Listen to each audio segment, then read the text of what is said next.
السلام عليكم ورحمة الله.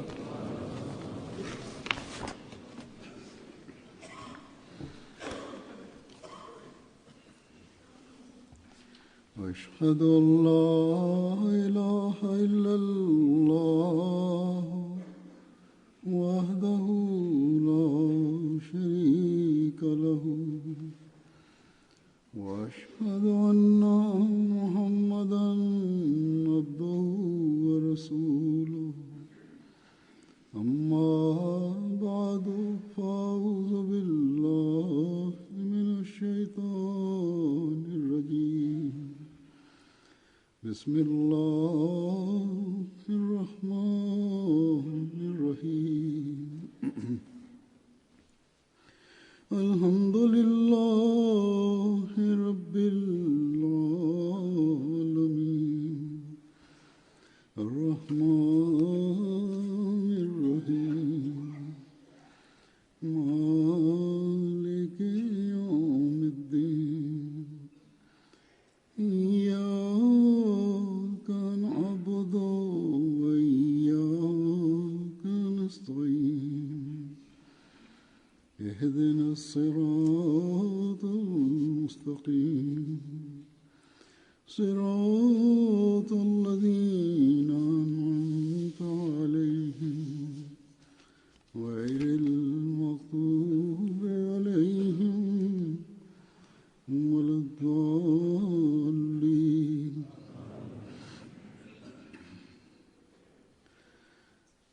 Hazrat Muslim Maud radhiyallahu anhu, Хазрат, обетованный реформатор, да будет доволен им Аллах, в своих проповедях рассказывал о разных поучительных событиях, и я часто рассказывал о них в своих проповедях. И сегодня я тоже это сделаю.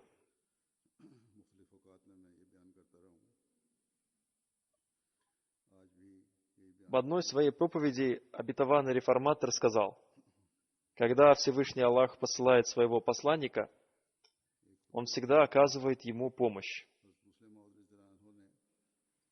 И если ему для проявления истины приходится наказывать большое количество людей за их грехи, то Он наказывает их. В этой связи обетованный Мессия мир ему часто рассказывал об одном событии.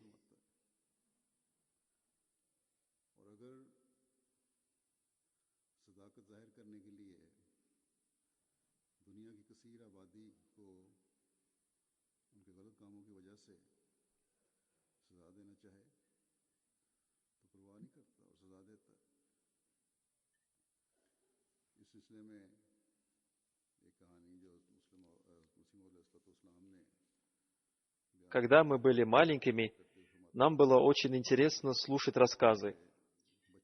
И мы всегда просили его их рассказывать. И он часто рассказывал нам такие истории, которые содержали в себе поучительный урок. И сейчас я вспомнил один такой рассказ, который я слышал из его уст.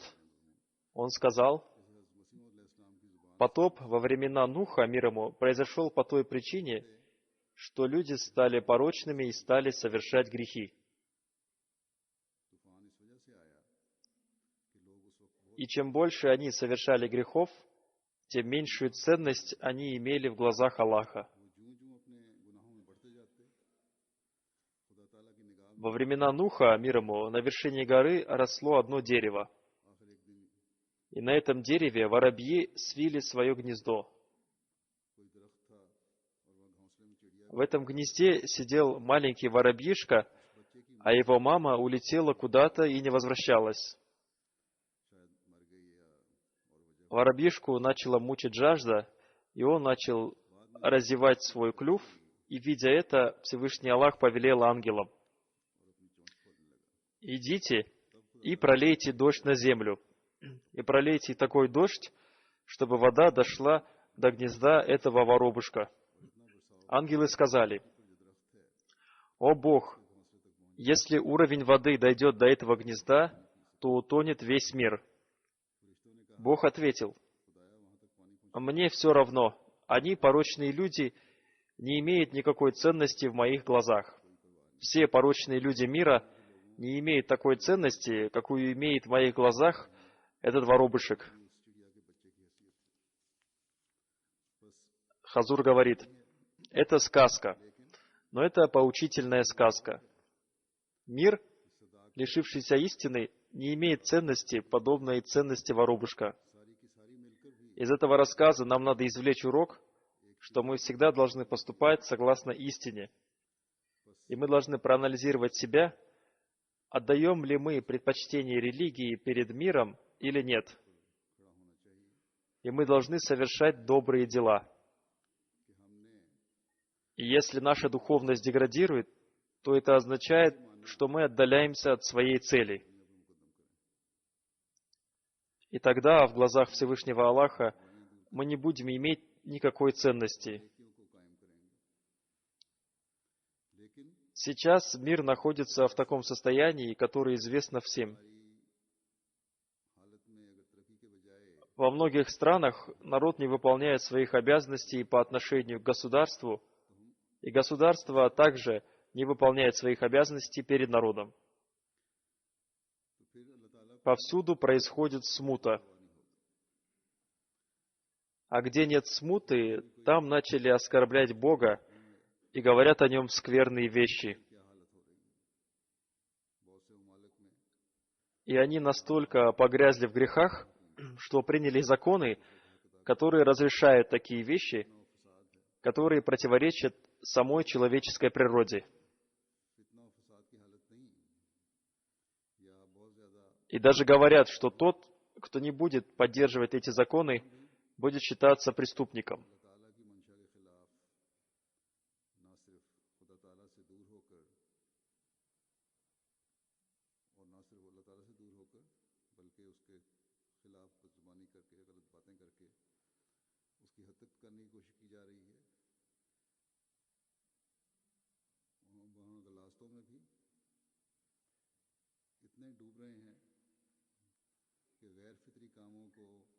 В наше время землетрясения и наводнения причинили человечеству очень большой ущерб.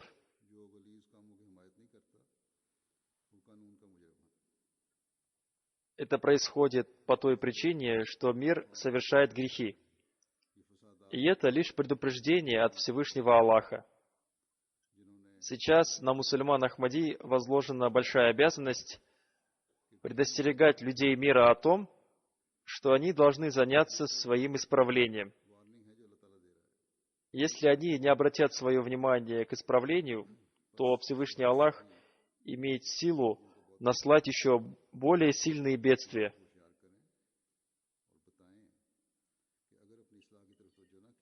Пусть Аллах даст возможность миру понять это. Сейчас мы наблюдаем в мире, что каждый человек говорит только о своих правах. И он не думает о другом человеке, о том, наносит ли это ущерб другому человеку или нет. Как должен поступать истинный мусульманин? Одно событие дает нам наставление относительно этого. Обетованный реформатор, да будет доволен им Аллах, сказал, что обетованный Мессия мир ему часто рассказывал о следующем событии.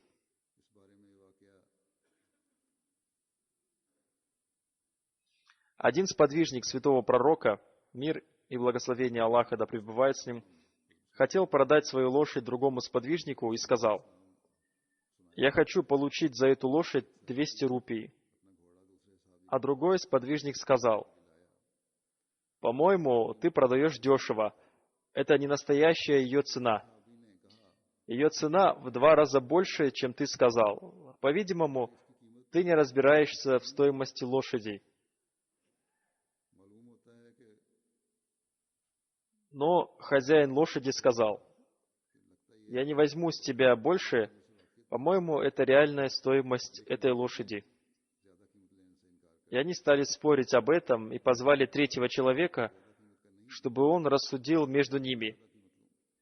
Это был тот исламский дух, который показали эти 2 сподвижника. Ислам учит тому, что человек должен соблюдать права других людей прежде, чем говорить о своих правах. Если этот дух будет восстановлен в мире, то нигде в мире не будет никаких митингов. Если кто-то говорит другому человеку, ты должен соблюдать мои права, и если он соблюдает его права, то это самое малое, что он может сделать. Если мы постоянно будем лишать прав других людей, то это не будет исламским духом. И если у нас возникла привычка не соблюдать права других людей и получать от этого пользу, то это не является исламским духом. Это неправильно и противоречит учению ислама.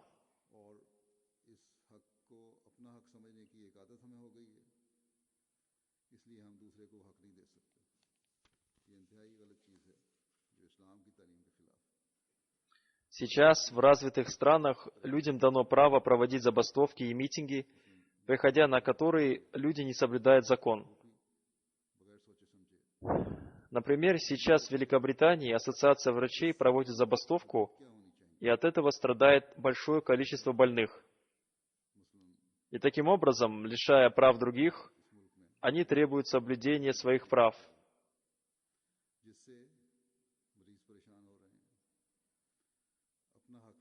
И иногда это приводит даже к тому, что люди лишаются жизни.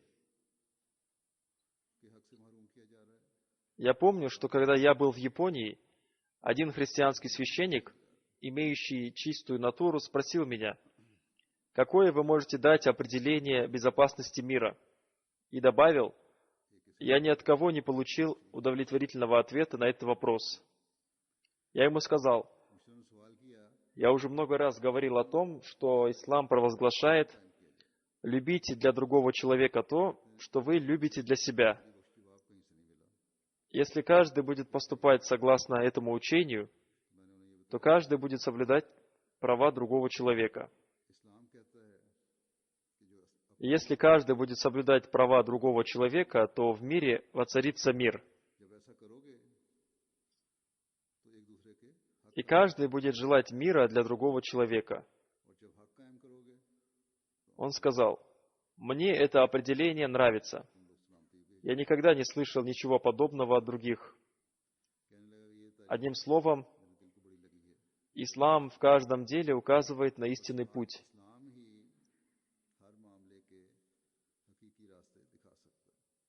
Но мы не можем склонить к этому мир, сами не показывая практических примеров этого. У нас не должно возникать даже вопроса о том, чтобы лишать прав других людей.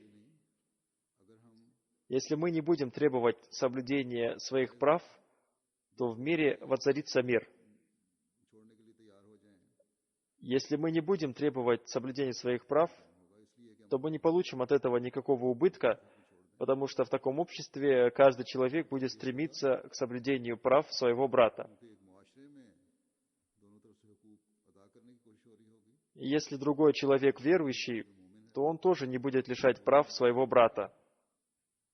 И о том, чтобы лишать прав своего брата, ни у кого не должно возникать даже мысли. Но, к великому сожалению, судебному органу общины приходится сталкиваться с такими делами, когда один брат лишает прав другого брата, или одни родственники лишают прав других родственников. Но если мы будем поступать согласно исламскому учению, то многие вопросы, с которыми сталкивается наша судебная система, решатся сами собой. Перед нами есть примеры сподвижников святого пророка, мир и благословение Аллаха да пребывает с ним, из которых видно, какое учение дает ислам для прекращения ссоры. Повествуется, что однажды в каком-то деле возникла ссора между имамом Хасаном и имамом Хусейном, да будет доволен ими Аллах. Такие ссоры часто возникали между братьями. Имам Хасан имел серьезную и мягкую натуру, а имам Хусейн имел вспыльчивую натуру. И в этой ссоре Имам Хусейн поступил жестоко, а имам Хусейн проявил терпение. Эту ссору наблюдали несколько сподвижников. И на следующий день один человек увидел, что имам Хасан куда-то быстро идет. Он спросил у него: «Куда вы спешите?» Имам Хасан сказал: «Я хочу попросить прощения у имама Хусейна». Этот человек сказал: «Я вчера присутствовал при вашей ссоре, и истина состоит в том, что имам Хусейн поступил жестоко по отношению к вам, и это ему надо просить прощения, а не вам». Имам Хасан сказал: «Ты прав, что он поступил жестоко по отношению ко мне. И по этой причине я хочу попросить у него прощения, потому что я слышал от одного сподвижника, что святой пророк, мир и благословение Аллаха да пребывает с ним, сказал: если два человека поссорились, то тот, кто первым помирится со своим братом, тот войдет в рай на 500 лет раньше, чем другой». Когда я думал о том, что Хусейн жестоко поступил по отношению ко мне, я вспомнил этот хадис и подумал, что если он сейчас придет и попросит у меня прощения и станет тем, кто первым захочет помириться, то я получу двойной убыток. Потому что в этом мире я уже пострадал от его жестокости, и если он первым попросит у меня прощения, то в будущей жизни он на 500 лет раньше меня войдет в рай. Одним словом, такие мысли должны быть и у нас тоже. Далее Хазрат Обетованный Реформатор говорит: Хазрат Обетованный Мессия мир ему часто рассказывал одну шутку. Эта шутка, вероятно, взята из книги Макама Харири. Один гость пошел в хамам, чтобы помыться. У хозяина хамама были слуги, которые оказывали услуги гостям, массируя их тело. В этот день хозяина хамама случайно не было, и все слуги бросились к гостю, чтобы сделать ему массаж. Делать массаж головы легко, и поэтому каждый из них старался сделать ему массаж головы, и каждый из них кричал: «Голова моя!». Между ними возникла ссора. Кто-то вынул из кармана перочинный нож и хотел ударить другого в руку, но случайно ранил голову клиента. Поднялся шум, и дело дошло до суда. Перед судьей они тоже начали кричать: «Голова была моя!». И судья спросил у клиента, чья была эта голова. Он ответил: «Уважаемый судья, они глупые люди, но я не ожидал такого вопроса от вас, потому что моя голова принадлежит только мне».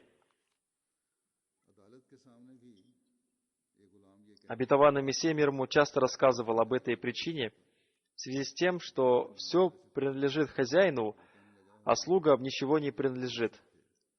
И когда человек говорит «я слуга Аллаху», то это означает, что он целиком принадлежит Аллаху. Здесь речь идет об истинном мусульманине, потому что слуга Аллаха не ссорится, поскольку он целиком вручил себя Аллаху. И у него не возникает вопроса о том, что какая-то часть принадлежит ему. Читайте Священный Коран, в нем святой пророк, мир и благословение Аллаха да пребывает с ним, назван Абдулла, слуга Аллаха. Как сказано в Священном Коране, «И когда бы слуга Аллаха не вставал, когда мы стали слугами Аллаха, то это значит, что все наше принадлежит Аллаху». Потому что в другом месте Священный Коран провозглашает: «Воистину, Аллах приобрел у верующих души их и имущество их». Друзья и родственники входят в определение души, а все другое, принадлежащее человеку, относится к имуществу. В мире человек становится хозяином только этих двух вещей. И Аллах изрекает: «Воистину, Аллах приобрел у верующих души их и имущество их». Это означает, что между вами не должно возникать ссоры, что это принадлежит мне, а это тебе. Вы должны прилагать все силы, чтобы достигнуть цели своей жизни. А все остальные вещи вы должны оставить. Вы не должны поднимать вопроса, почему такого-то человека назначили руководителем общины. Здесь речь идет о выборе руководителей. Некоторые люди поднимают вопрос. Такой-то человек назначен имамом в молитве, но мы не можем совершать намаз за ним. И это не просто слова, такие события происходят реально.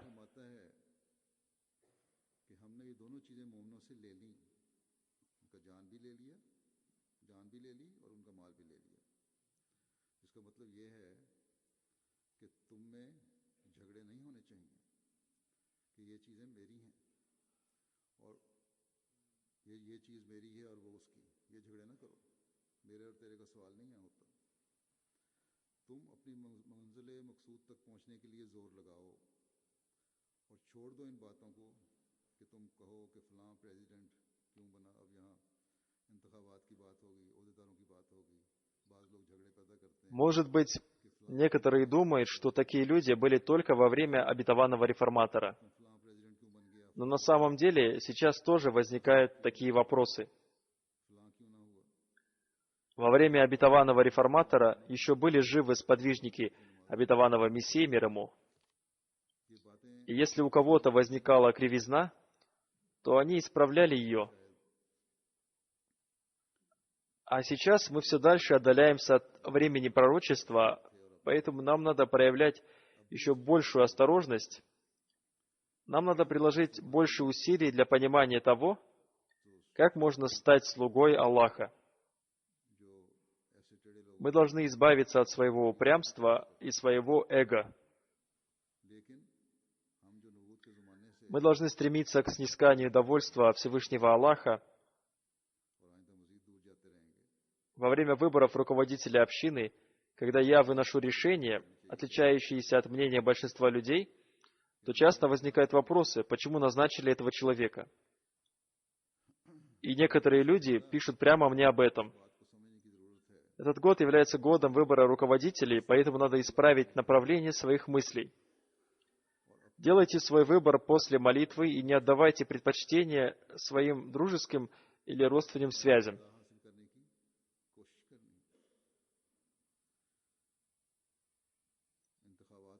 И затем соглашайтесь с тем, о чем уже принято решение. И полностью избавьтесь от своего эгоизма.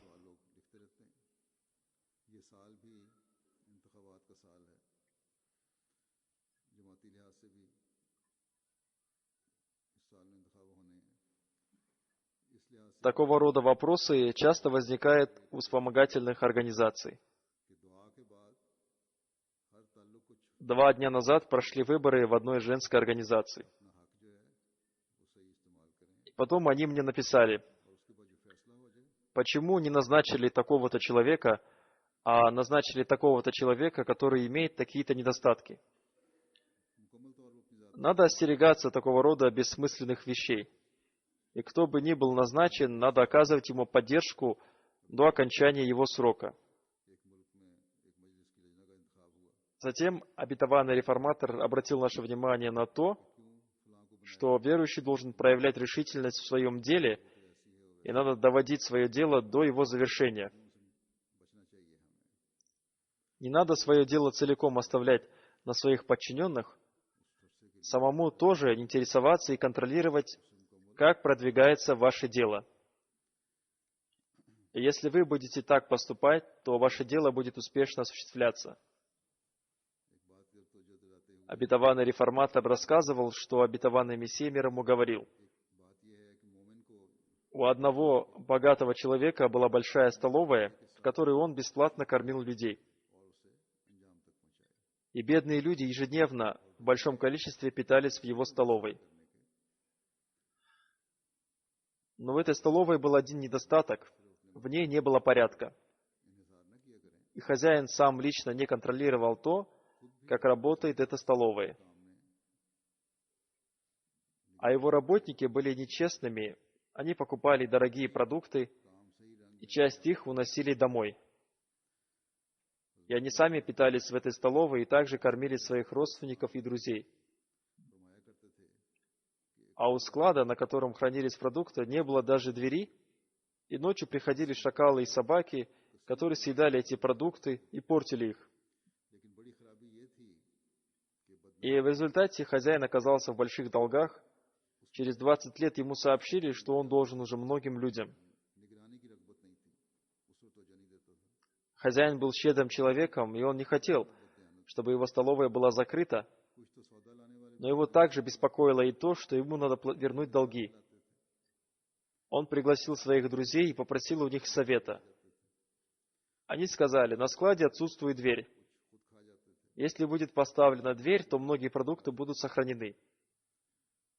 Он дал приказ установить дверь, и дверь была установлена.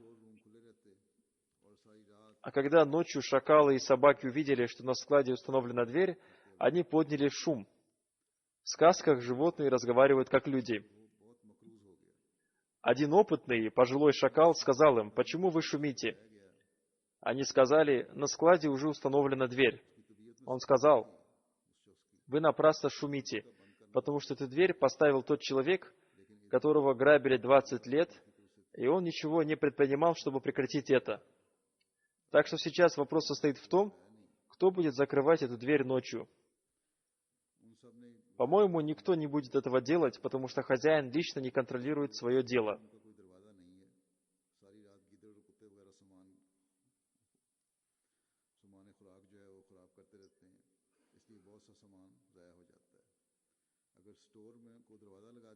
В этой сказке содержится урок, что есть большая разница между словами «я хочу это сделать» и тем, чтобы действительно это сделать.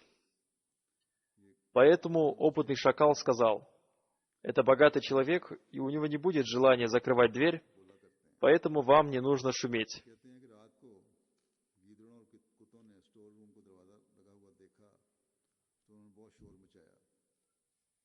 Обетованный реформатор сказал: если наша община хочет сделать какое-то, даже очень трудное дело, то она может сделать его в течение нескольких дней.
Обетованный реформатор сказал: во времена нашего детства одной из самых известных сказок была сказка «Аладдин и его волшебная лампа».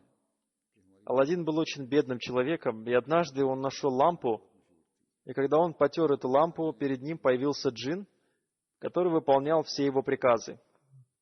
Например, если он приказывал ему построить дворец, тот мгновенно строил ему дворец. Хазур поясняет, эта сказка написана для детей. Далее обетованный реформатор сказал: в детстве я думал, что это было реальное событие, но когда я стал взрослым, я понял, что это просто сказка. Но когда моя жизнь стала клониться от зрелости к старости, я понял, что все это правда. Хазур поясняет, наверное, все, кто слышал его слова, сильно удивились.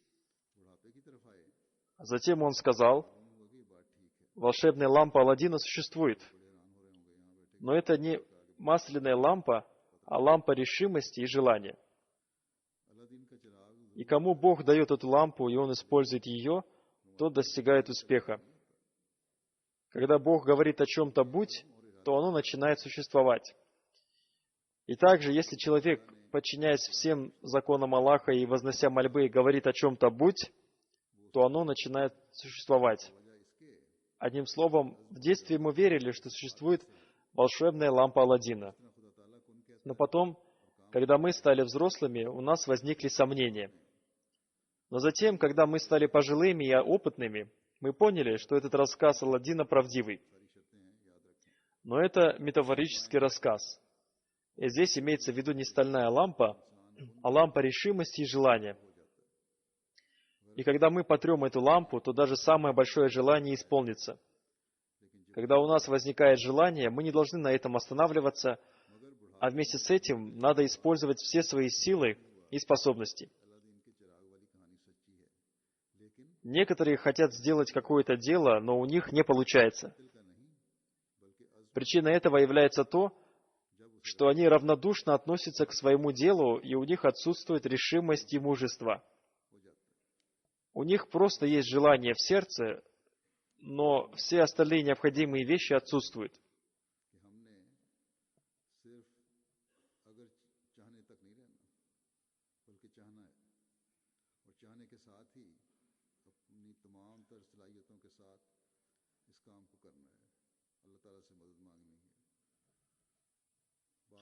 Люди приходят ко мне и говорят: мы хотим регулярно совершать молитвы, помолитесь за нас. Когда они хотят совершить какое-то другое дело, они успешно его совершают. Но совершать регулярно намаз у них не получается, потому что они относятся к этому равнодушно, и они не возносят мольбы об этом. На самом деле, это их желание не является истинным желанием. Потому что никогда не бывает так, чтобы человек хотел что-то сделать, но не смог этого сделать. На самом деле, намаз является для них чем-то второстепенным. Для них мирские дела стоят на первом месте. Это неправильно. И поэтому они не достигают успеха в намазе. Как это возможно, чтобы человек сильно хотел что-то сделать, но у него не получается? Это является результатом проявления собственной лени и равнодушия, по причине которых у него ничего не получается.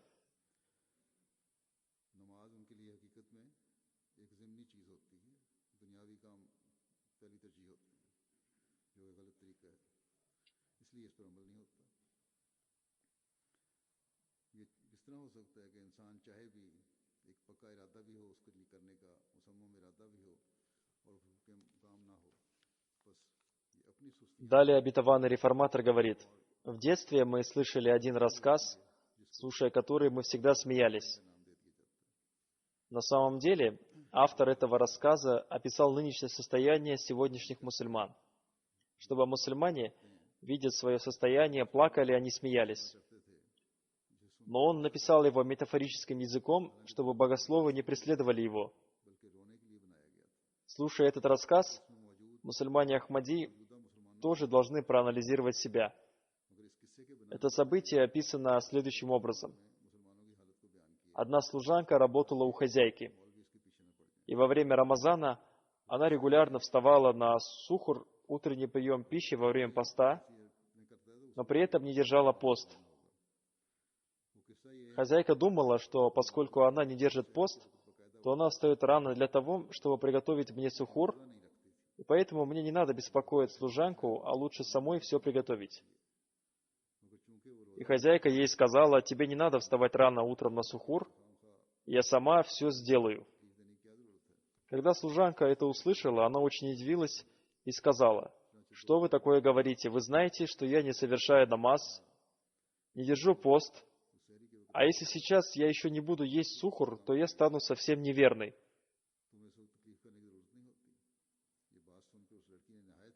На самом деле, этот рассказ метафорически описывает состояние нынешних мусульман или состояние тех людей, которые не совершают намаз.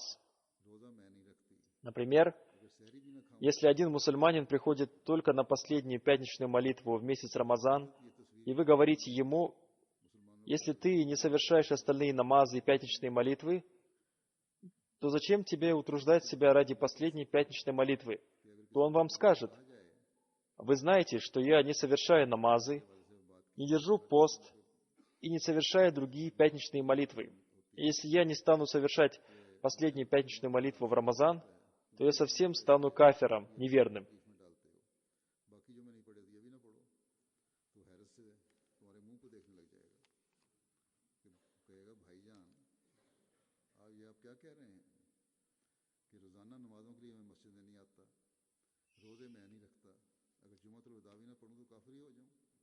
На самом деле, такие слова вызывают смех. Когда человек совершает только один намаз и считает, что таким образом он выполнил все свои обязанности, то этого недостаточно. Те люди, которые регулярно не совершают намаз, тоже входят в число таких людей. Совершение ежедневной пятикратной молитвы является обязанностью каждого разумного взрослого мусульманина. И они должны совершать эти молитвы в мечети коллективно. Или они должны признать, что они не являются взрослыми и разумными людьми.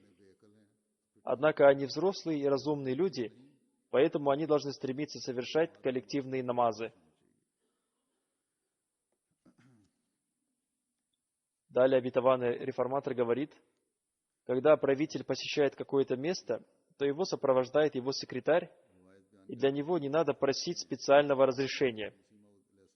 Сейчас посмотрите, когда премьер-министр или другие высокопоставленные люди совершают визиты, то их сопровождают их помощники и охранники. И для них не просят отдельного разрешения, понятно, что они будут сопровождать их. Например, если вице-король приглашает к себе какого-то губернатора, то понятно, что его будет сопровождать его секретарь. И для него не надо просить отдельного разрешения. И также его будут сопровождать другие помощники и охранники. По сравнению с ангелами, ваше положение намного ниже, поэтому если вы установите связь с ангелами, то вы повсюду будете вместе, и таким образом у вас будет создана связь с Богом. И ваше положение будет подобно положению секретаря губернатора. Если ангелы овладеют сердцами и разумом людей, то вы тоже будете вместе с ними. Одним словом, вам надо понять эту великолепную силу, которую Всевышний Аллах создал для вас. И это относится к вашей духовной силе. И чтобы укрепить эту силу, вам надо укреплять связь с ангелами, чтобы они привели вас к сердцам людей. Если вы дойдете до сердец людей, то все завесы будут подняты. И вы дойдете до такого места, до которого доходит свет Аллаха.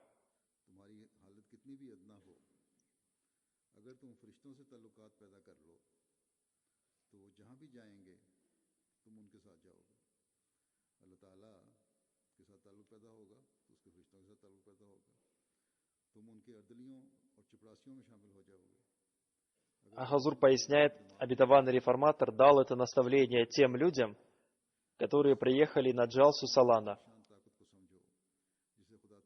И он сказал им, вы должны понять свои обязанности.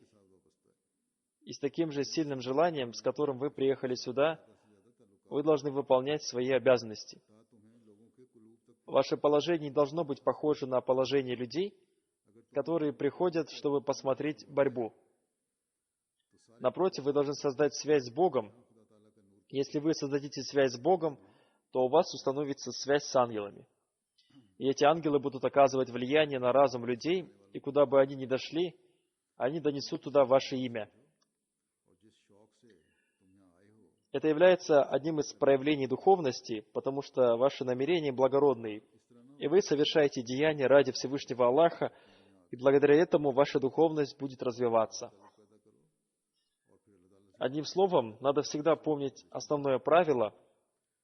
Когда вы прибыли на Джалсу Салана для развития духовности, то надо приложить усилия для ее развития.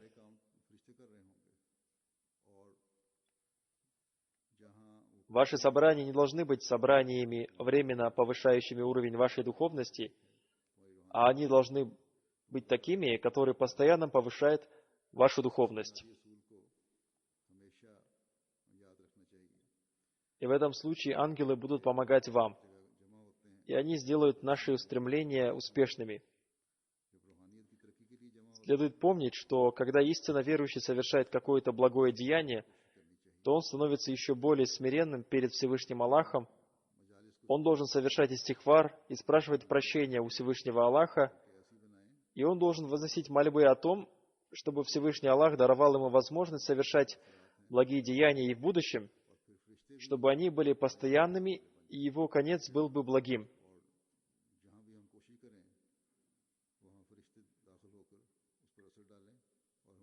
Далее обетованный реформатор говорит, некоторые сподвижники рассказали, что когда святой пророк, мир и благословение Аллаха да пребывает с ним, возносил мольбы, то из его груди исходили звуки, подобные звукам кипящего котла. Нам надо обращать свое внимание на исправление своей сущности. И мы должны стараться создать в себе богобоязненность и святость. Не гордитесь тем, что вы совершаете благие деяния, потому что гордость своими благими деяниями тоже иногда приводит к неверию. Обетованный Мессия мир ему часто говорил, не понимая, почему в сердцах людей после совершения хаджа появляется еще большая надменность и порочность. Это происходит потому, что они не понимают сути хаджа. Они совершают хадж ради каких-то мирских целей. И после совершения хаджа они проявляют еще большее высокомерие. Когда обетованный Мессия мир ему рассказывал о таких вещах, он всегда рассказывал одну шутку. Однажды, холодной ночью, одна пожилая женщина сидела на вокзале, и кто-то украл у нее чадру. Когда она почувствовала холод, она хотела укрыться своей чадрой, но поняла, что кто-то украл ее.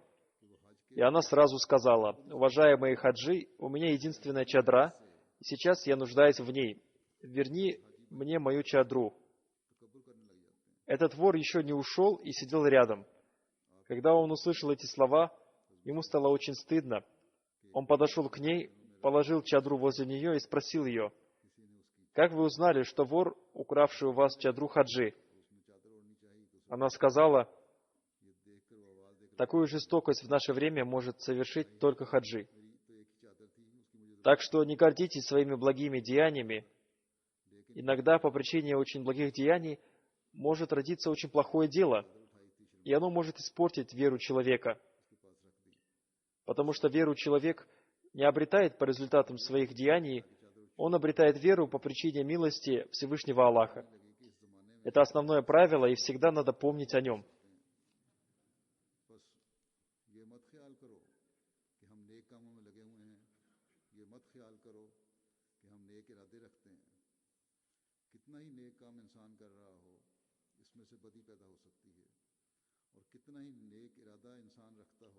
Все наши благие деяния без милости Всевышнего Аллаха не способны усовершенствовать нашу веру. Мы всегда должны уповать на милость Всевышнего Аллаха, и мы всегда должны поднимать руки для мольбы, чтобы просить у Него милости. Потому что тот, кто просит милости у Аллаха и понимает, что кроме дверей Аллаха для него не будут распахнуты какие-то другие двери, притягивает к себе милости Всевышнего Аллаха. Ваши взоры всегда должны быть устремлены ко Всевышнему Аллаху. И пока ваши взоры будут устремлены к Аллаху, вы будете находиться под Его покровительством. Потому что такому человеку никто не способен нанести ущерб. Но как только ваши взоры отвратятся от дверей Аллаха, то какие бы благие деяния вы ни совершали, вы не будете защищены, а напротив, вы окажетесь в объятиях сатаны.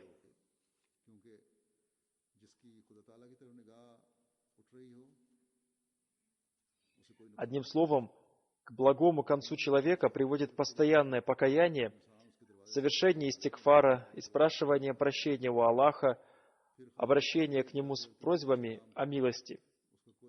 Все эти вещи притягивают милости Всевышнего Аллаха.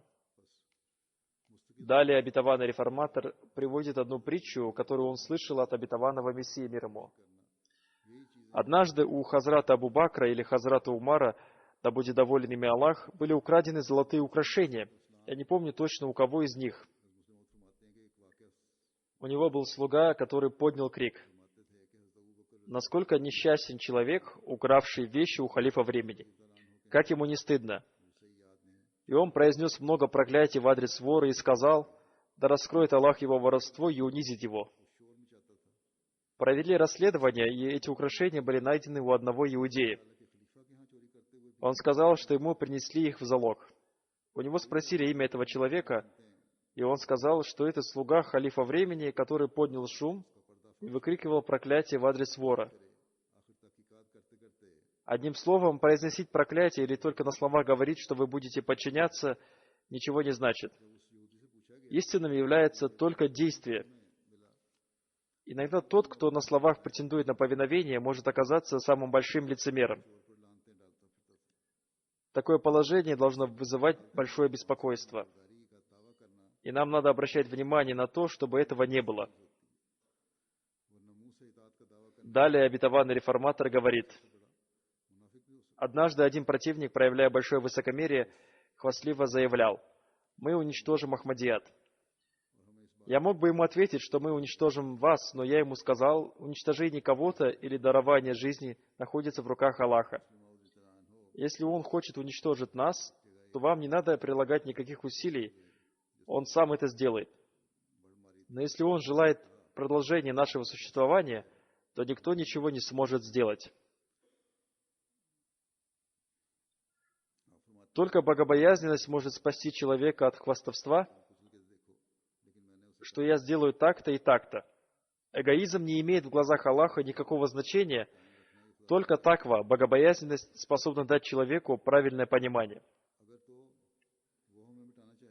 Обетованный реформатор сказал: я ответил ему, что мы ничего не можем сделать, но если Всевышний Аллах желает продолжения нашего существования, то вы тоже не способны ничего сделать. Обетованный Мессия мир ему сказал: однажды в Кадьяне появилась эпидемия холеры. Один человек умер от нее, и на его похоронах был один человек, который сказал: сейчас распространилась эпидемия холеры, но люди не стали меньше есть, и объевшись умирает. А что касается меня, то я ем только одну маленькую лепешку. И на другой день люди несли на носилках покойного, чтобы похоронить его. Кто-то спросил, кто это? И ему ответили: это тот, кто ел одну маленькую лепешку. Одним словом, какая польза от такого рода притязаний, что я сделаю так-то и так-то? Тогда как-то, что говорит Аллах, всегда исполняется. Смирение не означает скрывание слов Аллаха. Всевышний Аллах изрекает: предначертал Аллах, несомненно, одержу верх я и посланники мои. Если кто-то говорит вам: я уничтожу вас, то я ему отвечу: что касается моих сил, то я ничего не могу сделать. Но если твои слова относятся к Ахмадияту, то этого не произойдет. И, иншаллах, Ахмадият обязательно одержит верх. Мы убеждены в обещаниях Всевышнего Аллаха больше, чем в своей жизни. Одним словом, Ахмадият одержит верх, и это произойдет в нашей жизни или после нас. Но для этого нам надо поступать богобоязненно. И эта богобоязненность должна продолжаться из поколения в поколение. И если мы не увидим эту победу, то наши последующие поколения обязательно увидят эту победу. Иншаллах. Обетованный Мессия мир ему пролил свет на то, как надо возносить мольбы, когда мусульмане Ахмади находятся в трудном положении. Он изрек: самое лучшее проявление любви можно увидеть в любви матери к своему ребенку. Иногда в груди матери не бывает молока. Но когда ребенок начинает кричать и плакать, в груди матери появляется молоко. Подобно тому, как без крика ребенка молоко не появляется в груди матери, также Всевышний Аллах связал свою милость с рыданиями своих рабов. Когда раб Аллаха рыдает, на него не спосылается молоко милости Аллаха. И, как я уже сказал, для этого нам надо прилагать все свои силы, но это не должно быть похоже на приложение сил лицемерного человека. И после этого надо обильно возносить мольбы. Обетованный реформатор в свое время призвал членов общины к тому, чтобы держать пост в течение 7 дней в месяц и возносить обильные мольбы. Несколько лет назад я тоже призвал общину держать посты. И есть некоторые люди, которые до сих пор держат этот пост. Сейчас нам надо минимально хотя бы по одному посту в неделю держать пост в течение 40 недель.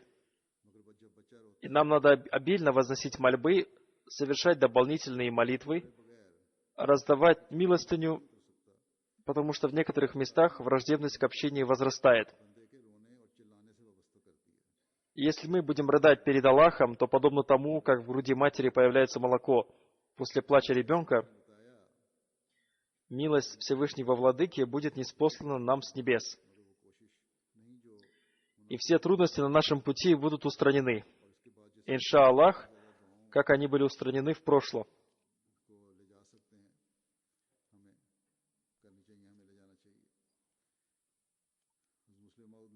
Затем обетованный реформатор говорит, есть некоторые такие затруднения, которые мы не в силах устранить. Например, удержать языки врагов и их перья. Они говорят и пишут такие слова, которые мы не можем слушать и читать. Сейчас в Пакистане противники используют очень грязные слова, и они публикуют брошюры в Пакистане. А во времена обетованного реформатора английское государство не реагировало на жалобы мусульман Ахмади, и они были словно глухие.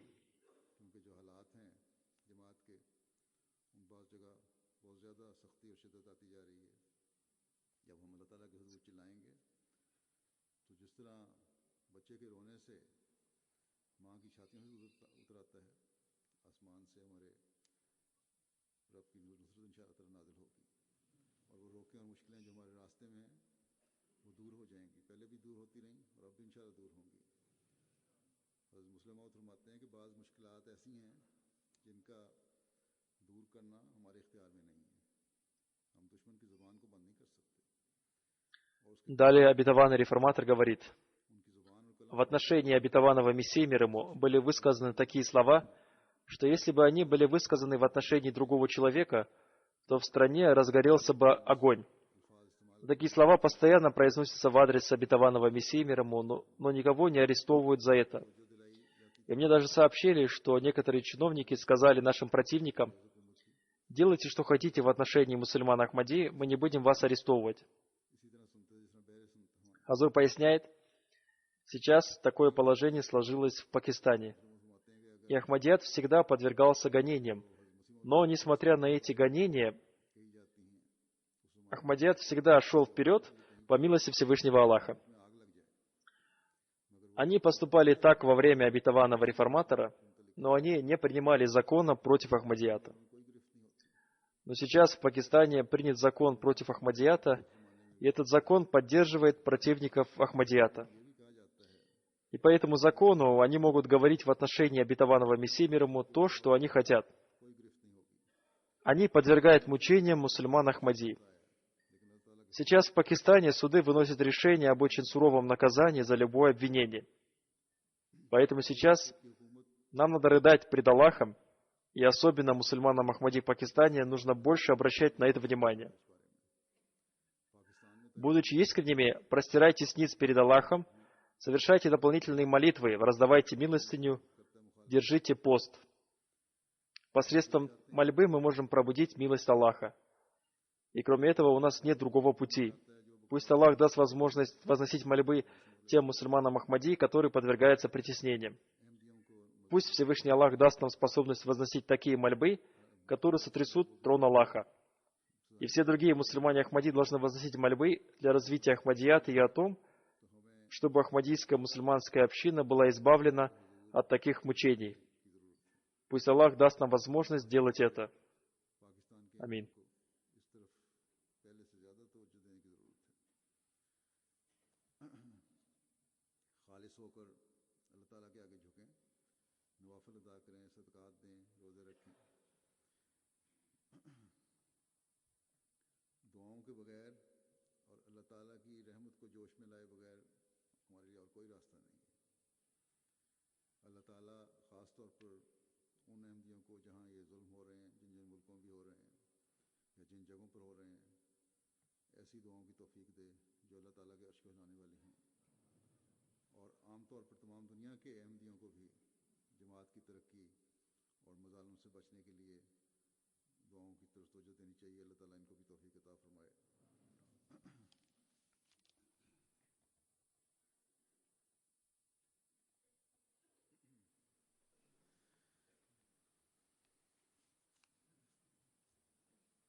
الحمد لله نحمده ونستعينه ونستغفره ونؤمن به ونتوكل عليه ونعوذ بالله من شرور أنفسنا ومن سيئات أعمالنا من يهده الله فلا مضل له ومن يضلل فلا هادي له ونشهد أن لا إله إلا الله ونشهد أن محمدا عبده ورسوله عباد الله رحمكم الله إن الله يأمر بالعدل والإحسان وإيتاء ذي القربى وينهى عن الفحشاء والمنكر والبغي يعظكم لعلكم تذكرون اذكروا الله يذكركم وادعوه يستجب لكم ولذكر الله أكبر